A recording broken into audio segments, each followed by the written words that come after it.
Hello and welcome to part 2 of lecture 7 of Python tutorial series. Today we will implement how function can be stored in variables or data structure. Now we are creating a function factorial iterative function. Then we will store it in a variable and call that variable. First create a function, keyword is def, name of the function is factorial which calculates the factorial of the number. For example, 4 factorial is 4 into 3 into 2 into 1. We have to pass it as an argument input, which is a value which is accepted as a parameter. You don't need to specify the type of parameter. It is identified by interpreter implicitly. Colon space optional docstring. In this case I will write function to calculate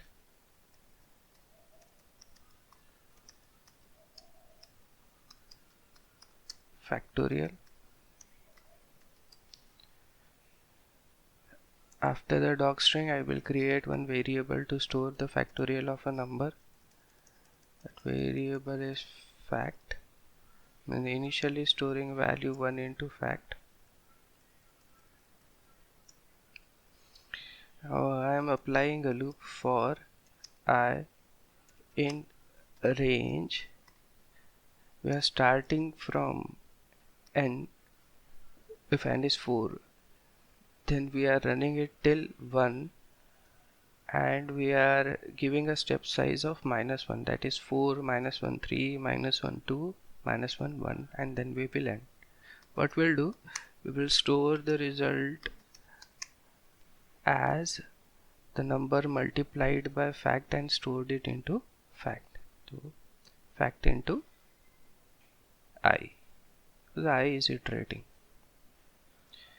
When the loop executes completely, your result is stored in fact.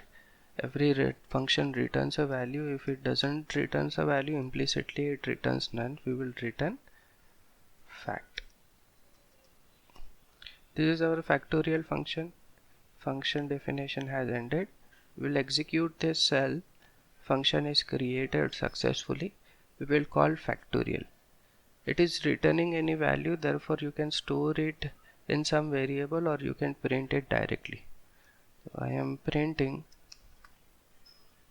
print factorial of 4.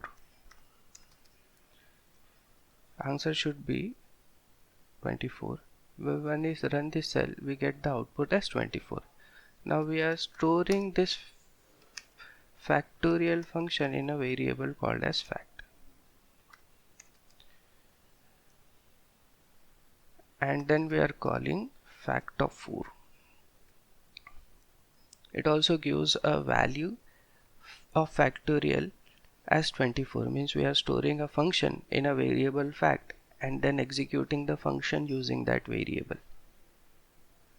Now we will see how functions can be stored inside data structure.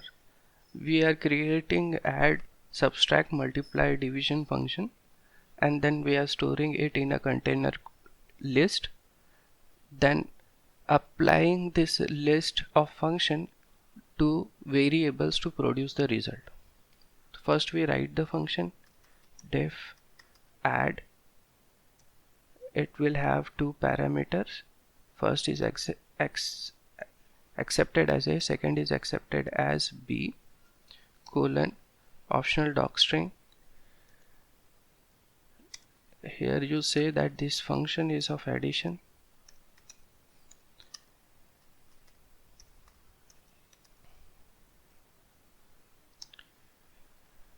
And you store the result of addition in C and you perform a plus b, and this function returns a value which is C. Similarly, you have to write a function for subtraction.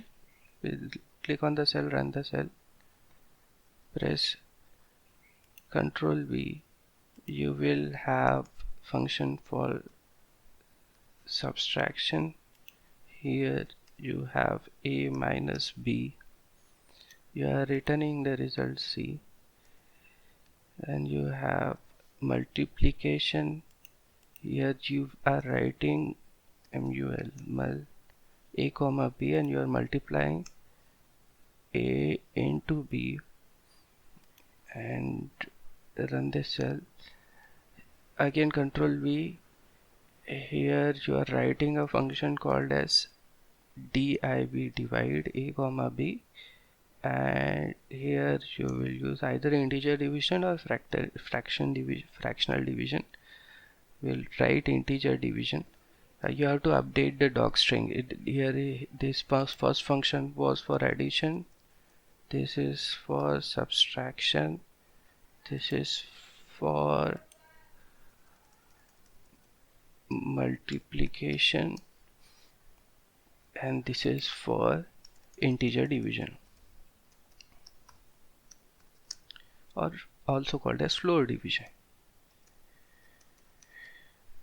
After doing this, you have 4 functions. Now you are creating a new list called manipulation.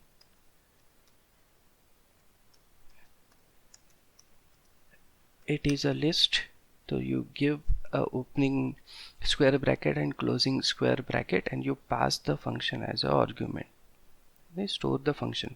First is add, subtract, mul, comma, div.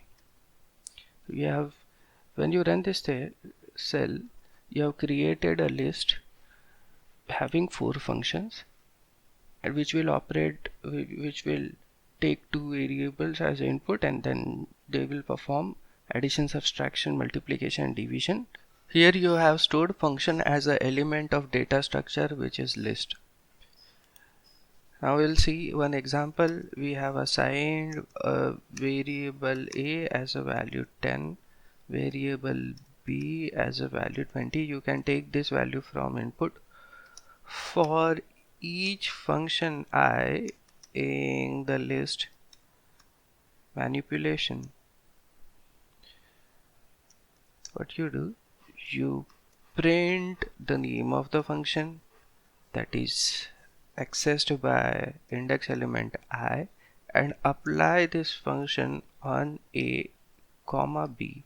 Means a and b are actual argument of the function. They will be passed to the list function through the parameters, and via parameters operation will be done and result will be given to the output. First function applied will be add when I goes to sub.